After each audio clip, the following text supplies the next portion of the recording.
எடப்பாடி சொல்றதெல்லாம் முழுக்க 100% பொய்ய சொல்லி சுத்திட்டு இருக்காரு. அவர் இருக்கும்போது என்ன விலைவாசி அப்படியே இலவசமா எல்லாத்தையும் கொடுத்துட்டு இருந்தாங்க. ஒரு வேலையும் செய்யாம உட்காந்துருந்த அரசு அது. அவர் சொன்னாலும் இது கேட்டு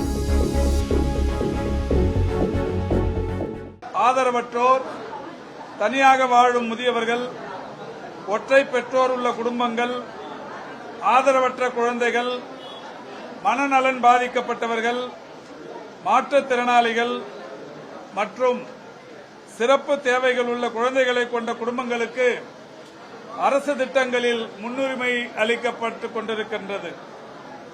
இந்த திட்டங்களின் ஒரு பகுதியாகத்தான் மிகவும் வறிய நிலையில் உள்ள சுமார் 50,000 குடும்பங்களில் குழந்தைகள் தங்கள் 2 பெற்றோர்களையும் இழந்து தங்களது உறவினர்களின் பாதுகாப்பில் வளர்ந்து வருவது கண்டறியப்பட்டிருக்கிறது.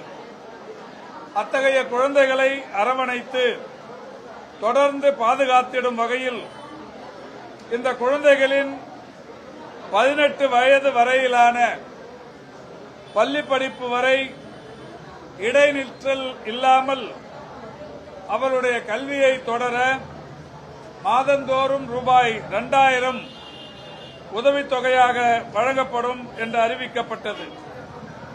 அதன்படி இந்த திட்டத்தை பொறுத்தவரை 14/3/2025 அன்று மாண்புமிகு முதல்வர் அவருடைய வழிகாட்டுதலோடு நிதி, சுற்றுச்சூழல் மற்றும் காலநிலை மாற்றத்துறை அமைச்சர்களால் சட்டமன்றத்தில் அறிவிப்பு வெளியானது. இந்த அறிவிப்பினை தொடர்ந்து மாண்புமிகு தமிழ்நாட்டின் முதலமைச்சர் அவர்கள் இந்த சிறப்பு திட்டத்திற்கு அன்பு கரங்கள் என்று பெயரிட்டு இதற்கான கைபேசி செயலி, மொபைல் ஆப் ஒன்றை உருவாக்கி அதன் மூலம் ஃபீல்டு வெரிஃபிகேஷன் மேற்கொள்ள நிர்வாக அனுமதி வழங்கப்பட்டது. அதைத் தொடர்ந்து தமிழ்நாடு மின் ஆளுமை நிறுவனத்திடமிருந்து 2,82,105 குடும்பங்களிடமிருந்து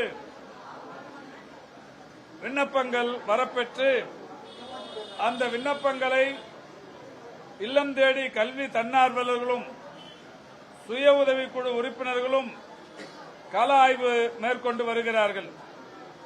முதல் கட்டமாக கள ஆய்வு மேற்கொண்டதில் ஒரு 6,082 குழந்தைகள் தேர்வு செய்யப்பட்டு இந்த அன்பு கரங்கள் திட்டத்தில் தேர்வான இந்த 6,082 குழந்தைகளுக்கும் மாண்புமிகு தமிழ்நாட்டின் முதலமைச்சர் அவர்கள் கலைவாணர் அரங்கத்தில் நடைபெற்ற நிகழ்ச்சியில் அக்குழந்தைகளுக்கான இந்த மாதந்தோறும் 2,000 ரூபாய் வழங்கும் பணியினை தொடங்கி வைத்தார்கள். இந்த வகையில் இந்த திட்டமானது சென்னை தெற்கில் சைதாப்பேட்டை, விருகம்பாக்கம், வேளச்சேரி, மதுரவாயில், சோழிங்கநல்லூர் என்று 5 சட்டமன்ற தொகுதிகள் இருக்கிறது. இந்த 5 சட்டமன்ற தொகுதிகளிலும் ஆதரவற்ற குழந்தைகள், அதாவது பெற்றோர் இருவரையும் இழந்த குழந்தைகள், அதேபோல் பெற்றோரில் ஒருவர் இறந்து வேறொருவரால்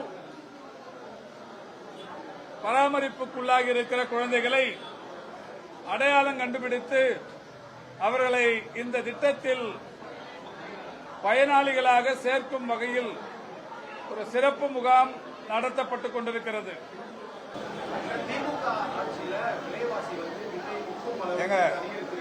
இதை கேளுங்க சார், எவ்வளவு பெரிய திட்டம், இதை விட்டுட்டு டைவர்ட் ஆகிறீங்க. இதை கேளுங்க.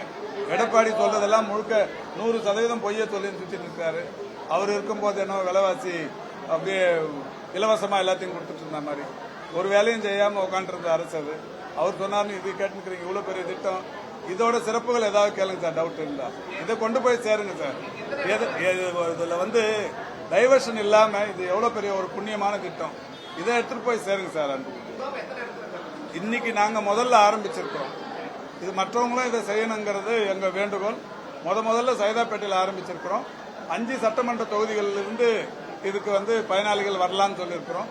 அந்த சட்டமன்ற உறுப்பினர்கள் பயனாளிகளை அழைத்து வரும் பணியினை செய்து கொண்டிருக்கிறார்கள். சட்டமன்ற உறுப்பினர்கள் மட்டுமல்ல, மாநகராட்சி மன்ற உறுப்பினர்கள், திமுக கழகத்தைச் சேர்ந்த நிர்வாகிகள், தன்னார்வலர்கள் இந்த பணியில் ஈடுபட்டிருக்கிறார்கள். செய்திகளை உடனுக்குடனும் துல்லியமாகவும் தெரிந்து கொள்ள சப்ஸ்கிரைப் பண்ணுங்க.